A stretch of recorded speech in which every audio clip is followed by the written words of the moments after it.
we'll be studying about hydrological cycle today. Then Hortons qualitative representation of water cycle. Then engineering representation of hydrologic cycle and water budget equation.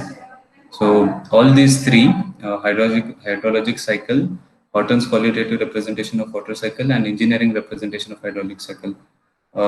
Any one of these can be asked for the exam, and even in the water budget equation, they might ask a question from this. Okay, so it is a very important. All four topics are important.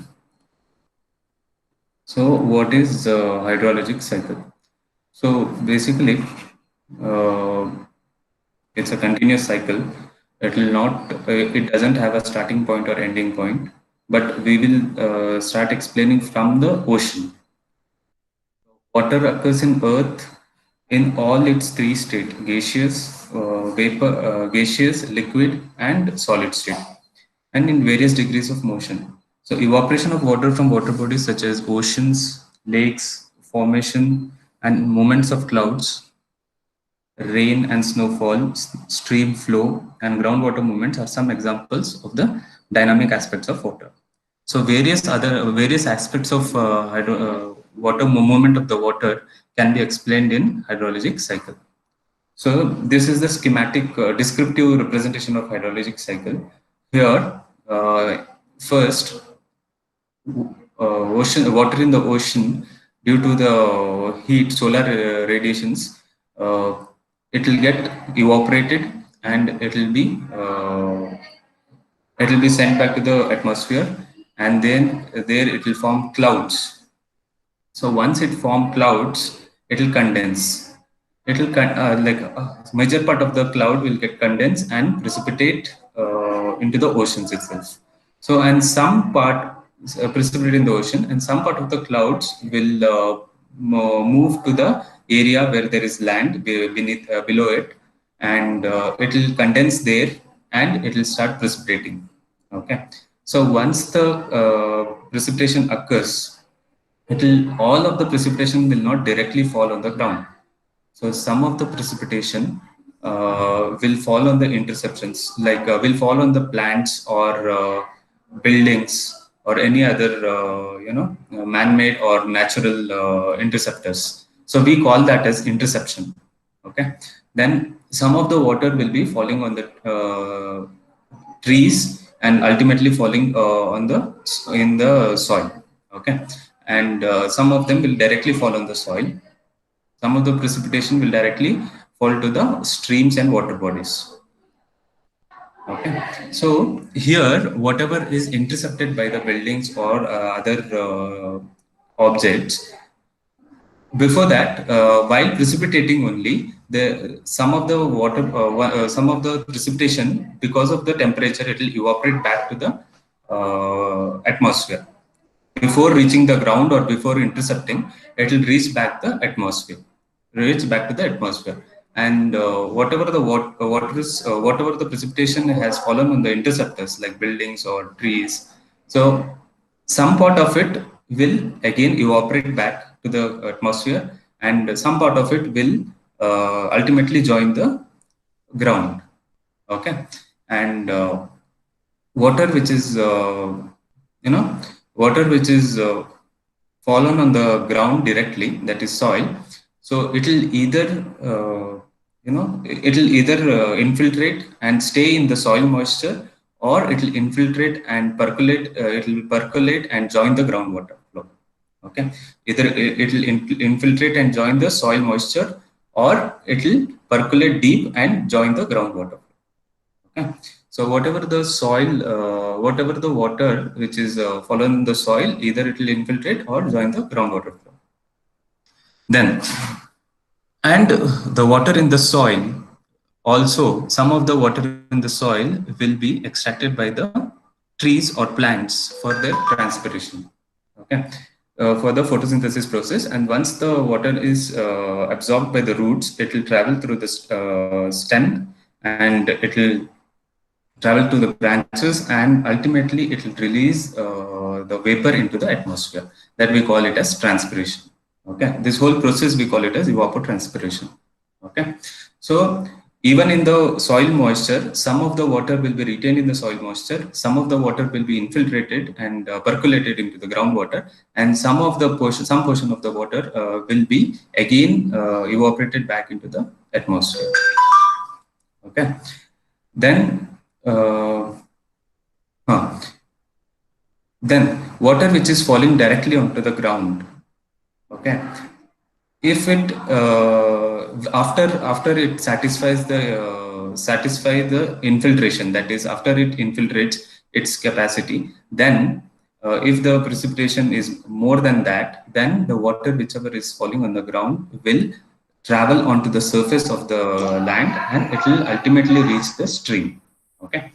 And water in the groundwater also, it will join the groundwater. We call it as aquifer. So here it will this also will flow and ultimately join a stream or directly to the ocean. Okay. So even the precipitation occurs in the form of snow. Even it will also either it will melt and join the surface runoff, or even it will infiltrate and join the groundwater or soil moisture, or even it will evaporate and go back to the atmosphere. So if they ask you the descriptive representation or just explain the hydrologic cycle with a schematic diagram or a sketch, then you have to draw this diagram and you have to explain whatever I have explained right now. Okay. So once the water joins the ocean, then again the same cycle repeats.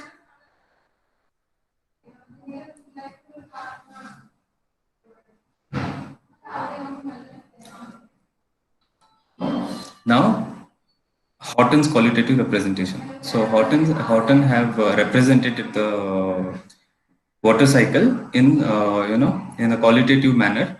Here, so whatever the atmospheric moisture in transportation and storage. So here evaporation from the ocean starts here. Okay. Once it starts, then it will become atmospheric vapor. Then it will become clouds. Okay. So some of the clouds will transport to the area where there is land below. Okay. And it will fall as precipitation in the form of rain, hail, sleet, snow, dew, and frost. Okay. Then after it is precipitated, some form of precipitation will reach the ground surface. Precipitation reaching the ground surface, and some portion of the precipitation will reach back to the atmosphere. Evaporation of precipitation in falling only when it is falling. Then some more portion will precipitation intercepted. That is interception will happen. Intercepted and again evaporated from the trees and vegetation. And whatever the precipitation is reaching the ground surface, either it will go as infiltration or it will temporarily stored on the surface. Okay. Here then once it is temporarily stored in the surface, it will either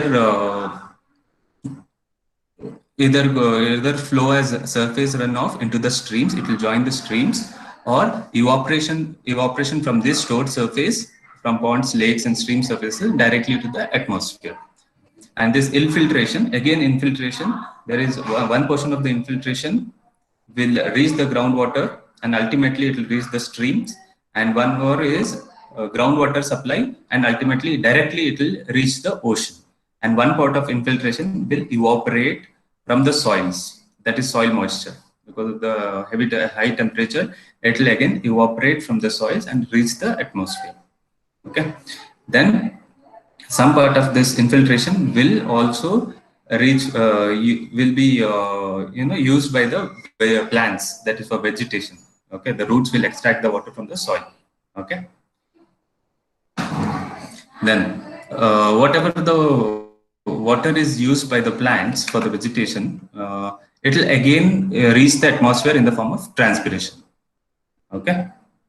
Then ultimately all this water, whatever the precipitation occurs, it will reach the atmosphere as evaporation. Okay. Then again, whatever the surface runoff are joining the streams. Okay, surface runoff or the groundwater supply. Okay, these two waters which are joining the stream, it will again join the ocean. From ocean, again it will evaporate and it will join the atmospheric vapor. So this is Hortons qualitative representation of hydrologic cycle.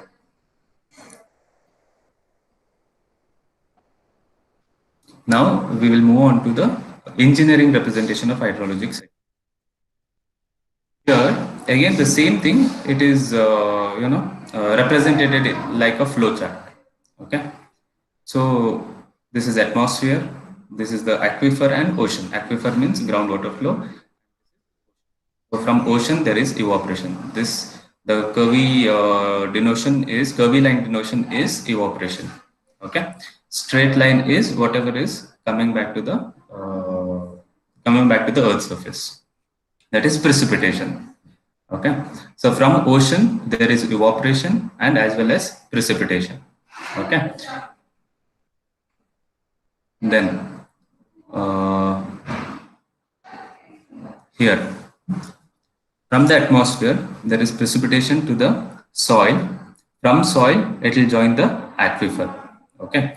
From aquifers, uh, it will join the ocean. Okay. Here, from the water in the soil, it will join. The soil moisture. Also, there is a possibility of the soil moisture joining the streams, lakes, and rivers. Okay, we call that flow as interflow, and this groundwater flow, what we call it as base flow.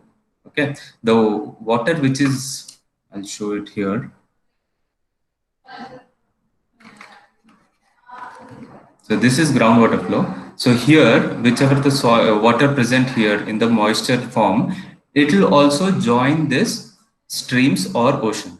Okay, this flow, the soil moisture, whichever is joining this stream, this flow we call it as interflow, and this flow we call it as base flow. Groundwater flow we call it as base flow. Okay. So soil will join the streams as interflow as well as base flow. Okay. Then again from streams, it will either join the groundwater. From groundwater, it will join to ocean, or it will act as surface runoff from the streams and directly join the ocean. Okay. And this is vegetation. So precipitation occurs directly on the vegetation, and from vegetation, it will join the land surface.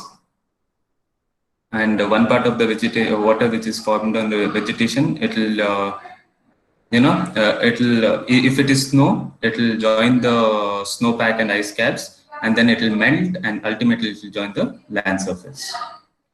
And there will be evaporation again here also from the land surface, from the vegetation, that is from the interception, there is this thing, evapotranspiration. Then this is sublimation. Sublimation means whenever there is a snowfall or something, the water in the solid form will not change to liquid form. It will directly change to vapor form. That process we call it as sublimation. Okay. So this is the engineering representation. So there is no explanation for this. The figure itself explains everything. So whenever they ask the question about engineering representation, you have to draw this. And whenever they ask about qualitative representation, you have to draw this.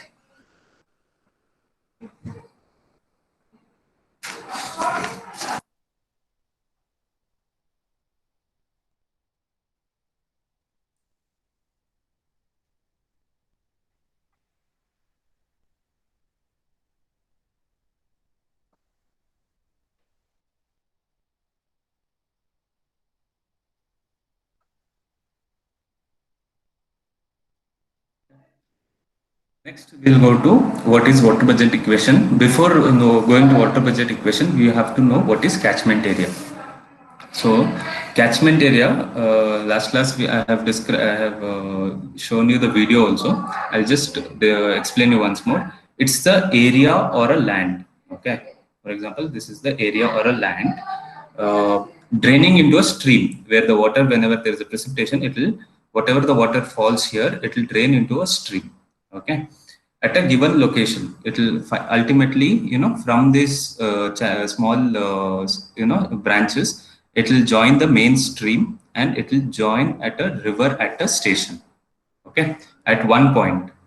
Okay, this we call it as catchment area, or sometimes we call it as drainage area also, or watershed. In India, we call it as catchment area. Okay,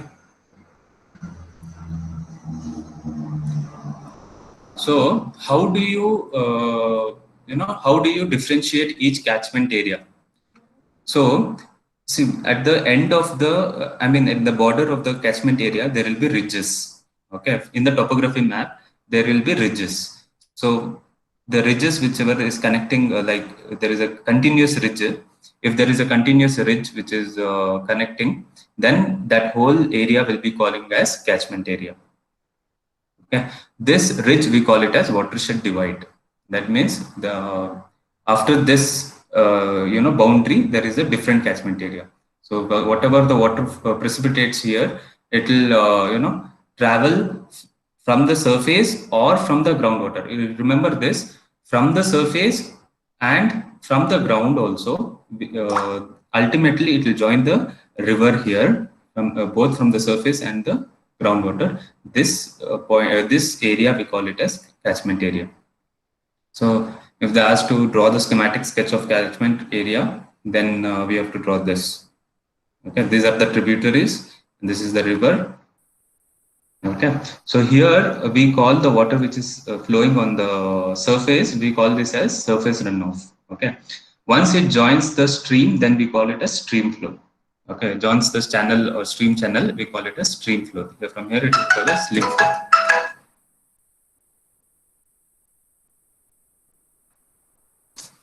Okay. Now, how to measure a area of the surface? Catchment area. So there is a device called planimeter. So using planimeter, we can, in the topographic map, we can find the area of this catchment area. Okay. So now we have to find out, we have to know what is water budget equation. So what is water budget equation is nothing but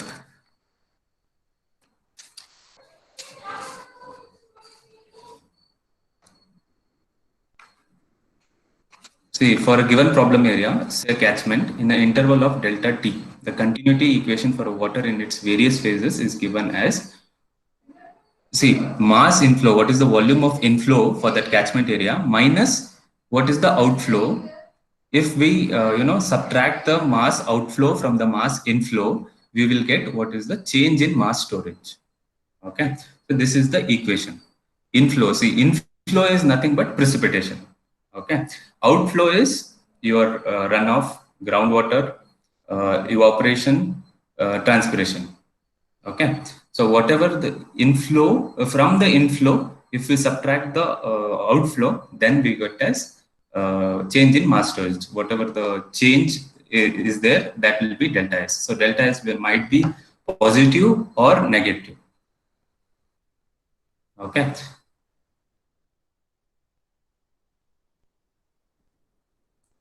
Delta S is the change in storage. Here delta S is equal to delta SS plus delta SM plus delta SG, where SS is change in, SS is nothing but surface storage water, which is on the surface of the land.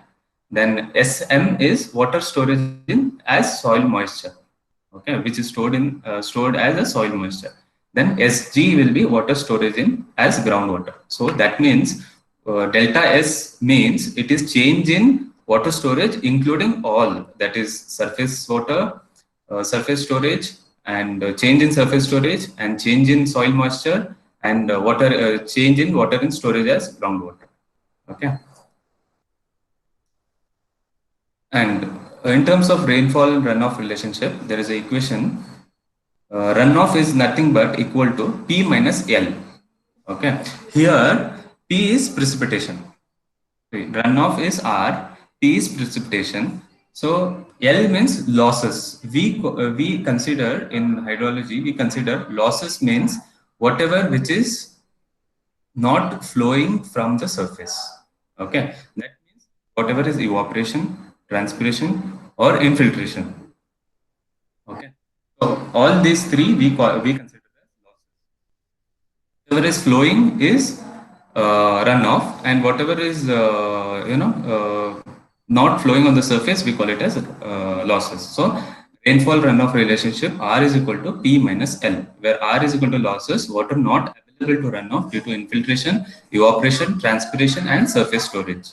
Okay, remember surface storage also comes in this, but whatever is runoff is R. Okay, that means whatever is flowing on the surface. Then we have runoff coefficient. So runoff coefficient varies for different materials. I mean the different geological formations. Okay. So runoff coefficient is nothing but a ratio of runoff to the rainfall. Okay.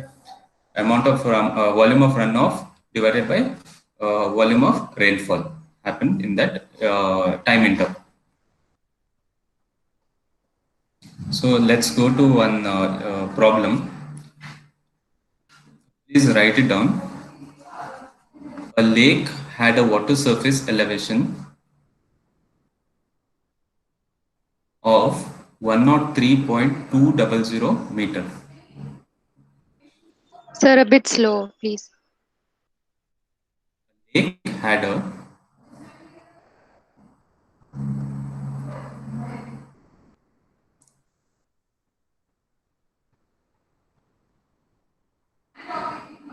water surface elevation of 103.200 meter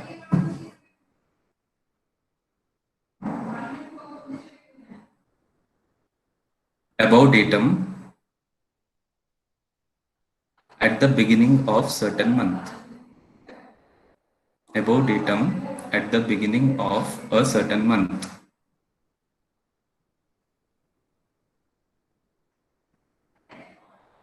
In that month, the lake received an average inflow of 6 meter cube per second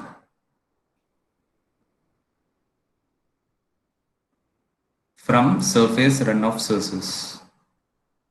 6 meter cube per second from surface runoff sources. In the same period,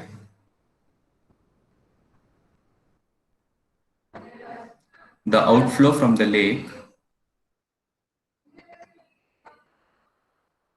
had an average value of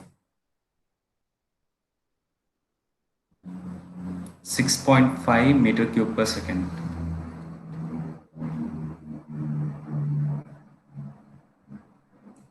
Okay, further in that month, the lake received a rainfall of, further in that month, the lake received a rainfall of 145 millimeter,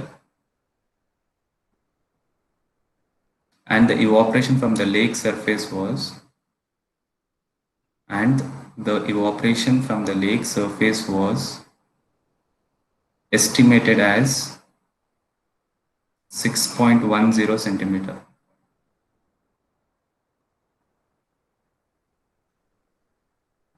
Write the water budget equation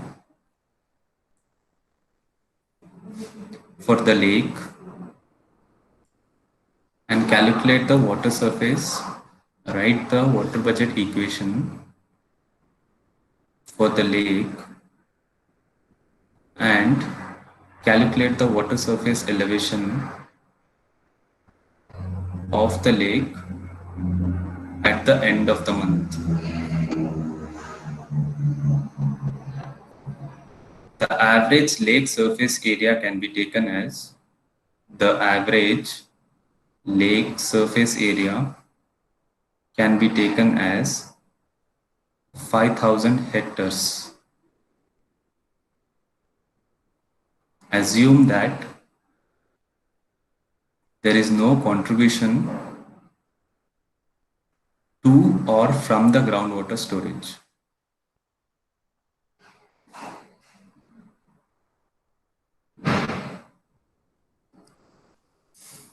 So, see here, a lake had a water surface elevation. That means the surface of the water, it was 103.200 from above the datum. Okay, at the beginning of certain month. In that month, after that, recording, in that month, the lake received an average inflow of 6 meter cube per second. Okay, so it received water from other streams, and the received 6 meter cube per second. Okay, from surface runoff sources. In the same period, the outflow from the lake had an average value of 6.5 meter cube per second. For that month, the outflow was 6.5 meter cube per second. Okay, inflow was 6 or 6.5. Further, in that month, the lake received a rainfall of 145 mm. So this rainfall is different. Okay, this surface runoff is different. So in that separately, okay, in that month, the lake received a rainfall of 145 mm. Okay, so rainfall will be, we denote in terms of a linear scale, that is millimeter or centimeter. And the evaporation from the lake surface was estimated as 6.10 centimeter. Okay.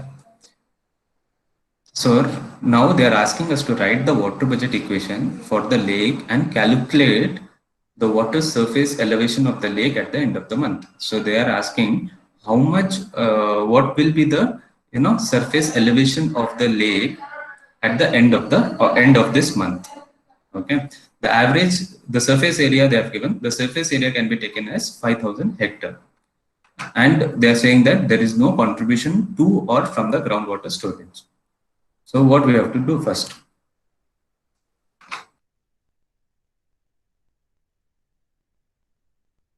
Means 30. See, since the inflow and outflow is given in meter cube per second, so we have to convert how many. We have to know how many seconds were there in 1 month. Okay, in the delta t. So first, in the time period delta t, the water budget equation for the lake can be written as, I told you, input minus output is equal to change. So here, what are the inputs? One is inflow rate.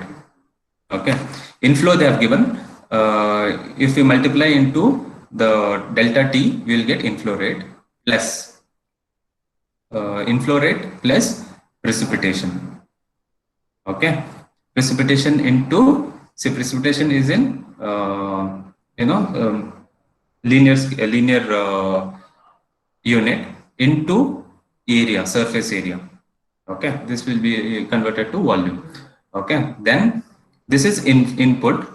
Output should be subtracted from the input. What is output? Output is average outflow rate. Okay, that is what is average outflow into the time interval delta t, the time period delta t, plus evaporation. Evaporation we consider losses, so we consider as outflow, and evaporation into what is the surface area. Surface area is A. Okay, is equal to delta S. So first, what is delta T? Delta T will be equal to 1 month, right? So 1 month 30 into how many hours? 24 hours into 60 into 60. So we will get 2.592 into 10 power of 6 seconds. So we can write 2.592 into capital M seconds. Okay. So inflow volume. Inflow volume again we can calculate. So inflow volume is 6 meter cube per second. 6 into this 2.592. Okay, that will be equal to 15.552. Why capital M here? Million meter cube. Okay, not cube. Okay, then outflow volume also. Excuse me, Same. sir. Yes. Sorry to disturb. Sir, could you use a notepad or something so that we can go step by step?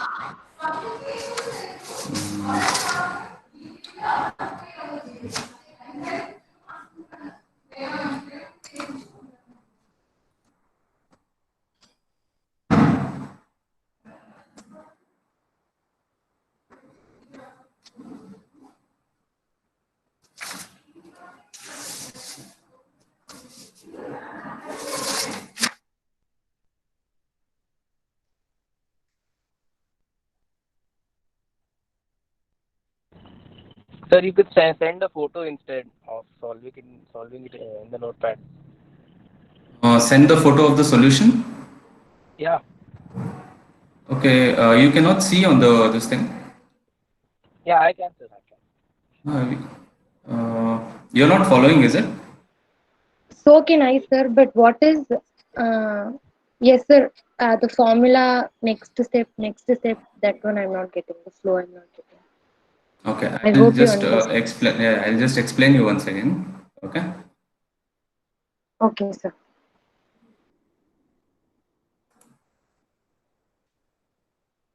Okay.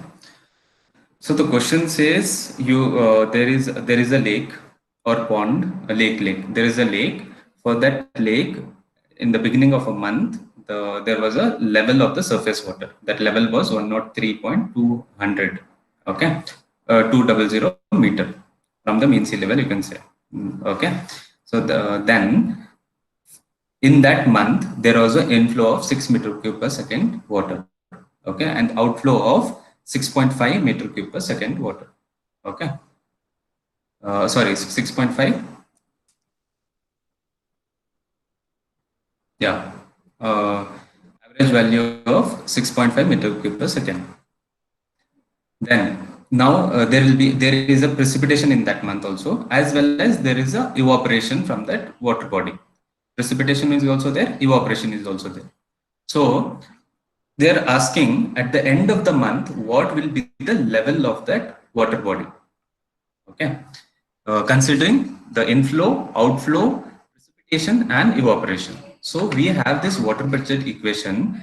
Inflow minus outflow will give you change of storage, okay. So so basically we want to find out what is the change of storage. From the change of storage we can get the level of water level of that water body, okay. So here inflow is two aspects are there in inflow. One is the water inflow, whichever is coming from different surface sources, plus we have precipitation. These two things are inflow to that water body, okay. Outflow, we have two aspects. That is, one is outflow, which is going out of that water body in that month, plus evaporation, okay. These two are outflows. Hmm? So inflow, you have to add two inflows, minus you have to subtract these two outflows from this inflow, then you'll get change in storage, okay. So here I dash delta t plus p into a, okay. I dash is nothing but inflow, okay. Then p is nothing but precipitation. A is area. Precipitation we've got in, please, so precipitation we have in centimeter, millimeter. So we have to convert into volume. How to convert linear into volume is nothing but length into the area. So area we have got 5,000 hectares. So area is A, precipitation into A. Okay. Here Q we have got in Q dash is outflow. That is in meter cube per second. Okay. Per second it is so much. So for the whole time period it will be into that time period. Time period is 1 month. So we will get the volume here. Plus evaporation. Evaporation also it is in linear this thing measurement, that is in centimeter. So if we want in volume, then we have to multiply into the surface area. Okay. So the inflow input volume minus output volume will give you the change in the storage. Whatever the storage it is there in the pond, so that change we will get from this equation. Okay. So for that, now we got this equation. Okay. Next we have to find out what is delta t. So delta t is 1 month. Okay. They have given, right, for a month. Okay. So 1 month, and the inflow rate they have given in as meter cube per second. So we have to convert delta t in terms of seconds. Okay. So 1 month we if we convert 30 into 24 days into 60 minutes into 60 seconds. So we will get this 2.592 into 10 power of 6 seconds. Okay. Next, inflow volume. Okay. Inflow volume, that is nothing but this one, this part, okay. I dash into delta t. So inflow volume is equal to I dash into delta T.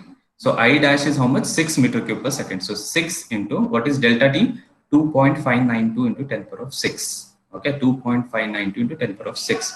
So 10 power of 6 we can write as million, capital M. Okay, so whatever we calculate, 6 into 2.592. If you calculate, please calculate 6 into 2.592. We will get 15.552 million meter cube. Okay, next, outflow volume. We have to calculate what is outflow volume. This one, Q dash delta T. So Q dash we know 6.5 into delta T, again it is for a month, so 2.592. Okay, so if we calculate 6.5 into 2.592, we will get 16.848 million meter cube. Okay, then in input volume we have precipitation. Precipitation, it is in mm, right? So convert that mm to meter. Okay, 14.5 14.5, how much mm it was? 145 mm, I think. Okay, 145 mm. So 145 mm is nothing but, if you want to convert to meter, 145 by 1000. Here they have written 14.5 divided by 100. Okay, so we are taking as 14.5 divided by 100 into, we have to convert this hectares. Okay, hectare is 5000 into 5000 hectares. If you want to convert into square meter, then 5000 into 100 into 100. Okay, so this is the conversion from hectares to square meter, 5000 into 100 into 100. So again they have divided into 10, divided by 10 power of 6, because we are converting into million meter cube. Okay, so the total calculation will be 14.5 into 5000 into 100 into 100 divided by 100 into 10 power of 6. So you will get input due to precipitation. Similarly, outflow due to evaporation. You listen carefully here if you have not followed the previous one. Here, evaporation is 6.10 centimeter. Okay, from 6.10 centimeter, you have to convert into meter. 6.10 divided by 100. Okay, into hectares. 5000 hectares. So we have to convert hectares to meter square. Okay, 5000 into 100 into 100. That is converted already. But we want in million meter cube, because everything we have got in million meter cube. So we have divided by 10 power of 6. Okay, so we got outflow due to evaporation 3.05 million meter cube. Okay, so we have got inflow volume, outflow volume, we have got precipitation, we have got outflow due to evaporation. So we have to substitute this in this equation. Okay, so delta S will be equal to, what is I delta T? 15.552. Okay, plus P, this one, input due to precipitation, that is 7.25, minus in brackets Q delta T, that is 16.848, plus outflow due to evaporation, that is 3.05 million meter cube, is equal to delta S. Okay, so your answer will be delta S is equal to 2.904 million meter cube. Okay, this is in volume. Okay, this is the change in storage. Yeah, now we have to find out what is change in elevation. Okay, we have got in volume. Now we have to convert back to in meters. That is depth. Okay, how much depth is, how much elevation it has increased. Okay, so change in elevation delta Z will be equal to whatever the change in storage delta S by A. Okay, so 2.90, delta S is 2.904 into 10 power of 6 divided by 5000 into 100 into 100. That is area, hectares. In hectares it is that you have to convert into meter square. Okay, so you will get 0.058 meter. So here the answer what you have got is it is in positive value. That means there is a increase in elevation. If it is negative value, then it will be a decrease in elevation. Okay. Okay, whatever the change in elevation we have got, this is in increase in elevation because the value is positive. Okay, now this is the change in elevation. What is the original elevation? 103.200. Okay, increase in elevation will be plus 0.058. Okay, then finally, if you add these two, then we'll get 103.258 meter above the datum. That means water level has increased, sir. Yes, yes.